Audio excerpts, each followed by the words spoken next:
Hello and welcome to Bucovery, where East meets West, and we learn through Buddhism and psychology how to deal with mental health and health issues. And now for your host, Dr. Tyler Woods and Sharon Francis. Hi, this is Tyler Woods, And this is Sharon Francis. and welcome to our station, Bucovery. Today, Sharon, we talked quite a bit about what we wanted to cover. Yeah, we did. And one thing that I'm really interested in these days is meditation, especially the way that it affects our brain.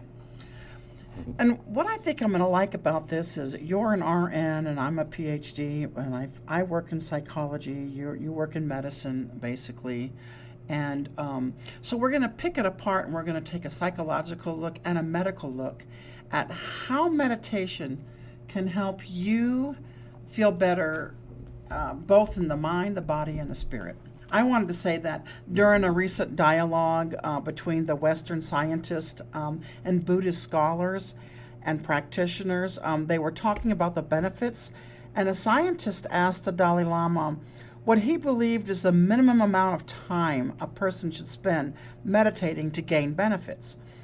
Now, without hesitating, he just, in a most sincere voice, said, "A lifetime."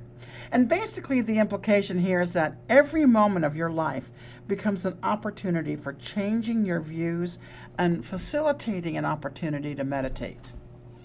Absolutely, Tyler. One thing I was thinking about when I was getting ready today is that once you start a practice of meditation, how important it is to maintain that practice for a lifetime so that our brain doesn't revert back to its old habits and old ways. And I have to tell you that, for me, I had some events happen this summer that made me really look at how can I use meditation to feel better about who I was and what I was going through. And I did a lot of researching, and Sharon and I, we've been going to Buddhist temple together and everything. And, Sharon, something I want to talk about real quick is, meditation is commonly used to treat mental health disorders, addiction and everyday stress, as well as heal physical ailments, as you know. But meditation is mind without agitation. Wow, I love that because one of the things I wanted to talk about today is how meditation affects what we call the me center. And that's that part of our brain that processes information related to ourself and can also misinterpret feelings that we're having, even tactile feelings like an itch or something like that. When run through the me center, if the me center of our brain is agitated, then that can cause a lot of anxiety. And one thing that meditation does, it actually calms down that part of our brain. Yeah, I call it becoming less reactive through meditation. Absolutely. And meditation actually, as you said, it changes your brain.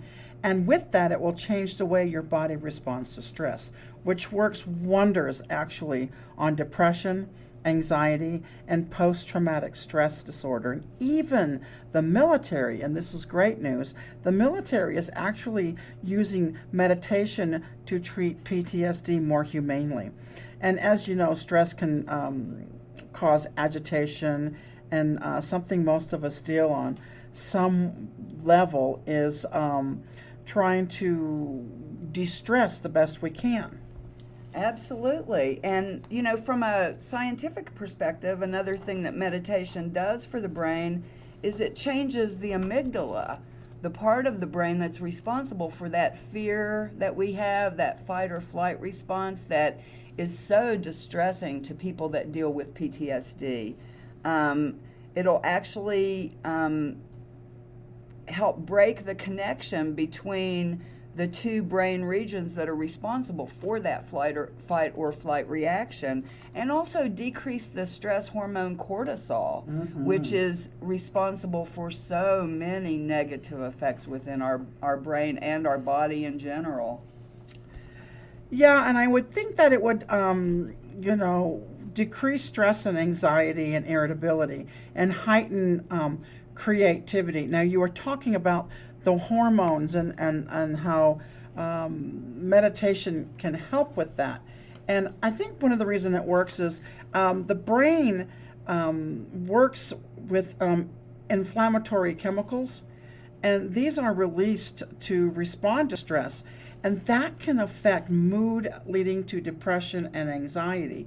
And like a review of several studies of meditation say that it can actually decrease the hormones that secrete out of the brain that causes that stress.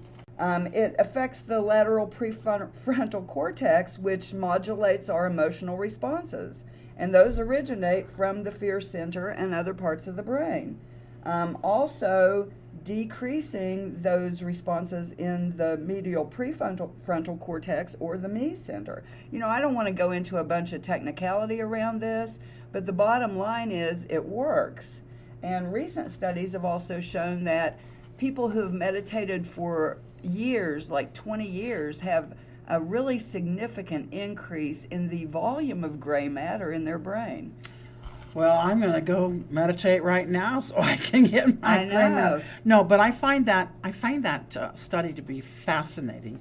That without medication, without medical intervention, that meditation can do what science and modern medicine is trying to do in a more harmful way. I always say, meditate, not medicate. Exactly. And, some people definitely respond well to medication, and that may be a tool in their toolbox. But I think they could definitely benefit from adding meditation, too.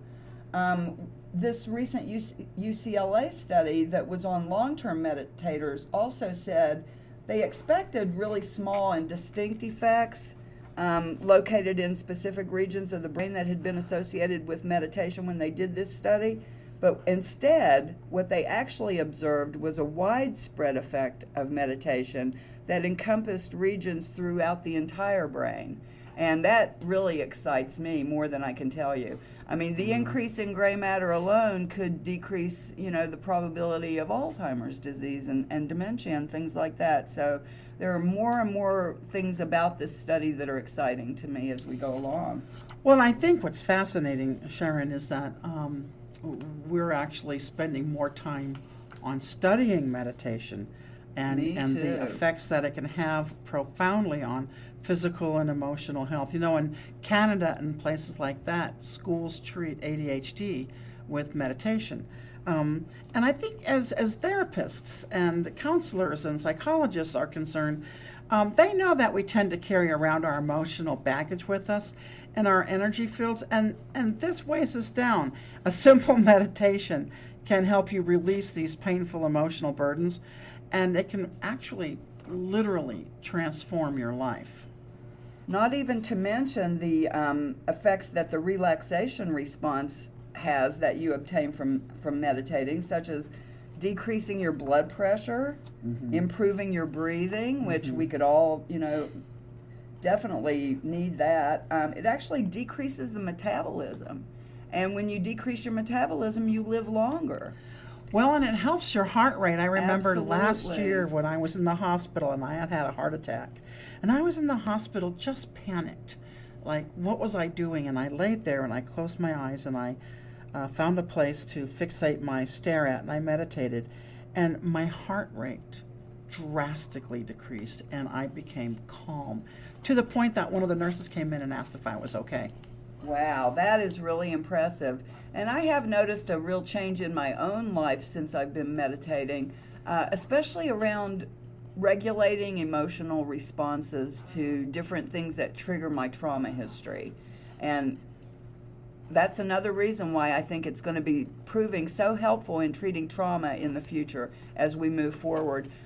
Just any ways to release those feelings of anxiety and the guilt and shame and feelings like that surround these kinds of issues. So it's just really great. And we'll probably have to do a part 2 on this meditation series because we do try to keep this to 10 to 15 minutes. But meditation, everybody thinks it's complicated and you sit with your legs crossed and you but meditation is just sitting comfortably and focusing on your breathing and then bringing your mind's attention to the present without drifting into the concerns about the past. I mean, basically, it invites you to not rehearse all the tragedies in your life and stop unproductive worries. It helps you stay focused on the now. Our thoughts and our feelings come and go every day, minutes of a day, every hour of the day, like waves on an ocean. And we need to acknowledge the bad ones and let them go and grasp onto the ones that bring us peace and happiness. And something that you guys ask us a lot, and we can, you can go to the webpage bucovery.com and look at how to get a hold of us if you have questions or a topic you want us to talk about. But YouTube has a great deal of meditations that can get you started, and there are now phone apps that have timers and everything. I looked at them this morning before we did this show, and I'm very impressed with the phone apps that are designed to help people learn how to meditate.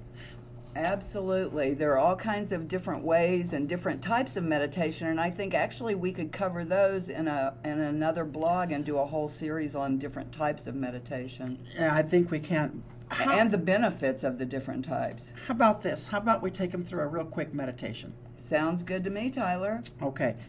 This like a 7-part walkthrough, and it's, first of all, it's important to sit quietly, comfortable clothes, or you can lie down.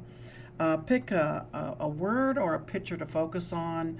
Normally I like to focus on a candle flickering in my mind and pretend that I'm that flame. Relax your muscles and feel tension literally leaving your body. And here's the most important part, breathing. Breathe slowly and natural, and as you do, become aware of the movement of your breath as it comes into your body and it leaves your body. As you allow your body to become still, bring your attention always to the fact that you are breathing. The next thing to remember is try to have a passive attitude. Don't worry if other thoughts come to your mind, because this is a practice and it takes time. Simply say to yourself, that's okay, and then quietly and gently just return back to your focus. Continue just breathing and looking at the imaginary candle in your mind and breathing, and do that for 10 or 12 minutes. At first, though, it might be good if you could have a timer, an egg timer, so you don't keep looking at the clock, and just put it at 5 minutes. And all you have to do is close your eyes, let everything leave your mind, and just breathe. And do that till the timer goes off. And you may notice some space between your otherwise busy thoughts. And that's the real nature of your mind. That's the state of mind that you want to be in all the time. And if you practice and continue to meditate, you'll be able to find that peace of mind and be in that state of mind all the time. Well, let's let our audience go for now. Remember, Bucovery.com, and you can see some of the stuff that we're doing there. You can catch us on YouTube as well. We're now on YouTube with Bucovery, and eventually I think we're going to be on Facebook, Bucovery. So check us out, and if you have questions or you want us to hit a certain topic, let us know. We'd love to hear from you. I'm Sharon Francis. Don't forget to breathe. And I'm Tyler Wood saying, walk in peace.